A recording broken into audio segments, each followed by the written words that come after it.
বাবা আমি তো উঠতে পারি না, আমার তো পায়ে জোর নাই। ও আচ্ছা দাঁড়ান, আপনাকে পাদানি দেই, এখানে পা দেন। এখানে পা দিব মানে? না পা দিলে কেমনে হবে?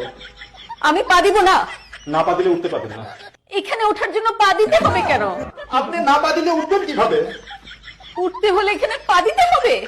অবশ্যই পা দিতে হবে। অসম্ভব, পা দিব না। পা দিলে সমস্যা কি? পা দিব না। আরে অযোগ্য, আপনাকে পাদানি দিয়েছি, আপনি পাদানিতে পা দিবেন না? আপনারা কি পাদানি পাদানি শুরু করছেন? আপনাদের পাদানি কথা তো বাইরের লোকজন জড় হয়ে গেছে। দেখেন ওনাকে আমি পাদানি দিছি, উনি পা দিতে রাজি হয় না। ম্যাডাম আপনি পা দিচ্ছেন না কেন? আপনি পা দেন। কি আশ্চর্য, আপনিও একই কথা বলছেন, আমাকে পা দিতে বলছেন। ম্যাডাম আপনি না পা দিলে উঠবেন কি করে? হ্যাঁ স্যার, আমি এই কথাই বলতেছি, প্লিজ পা দেন।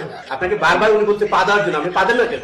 আরে ভাই আমি তো অসুস্থ, আমি এই জন্য পা দিতে পারছি না।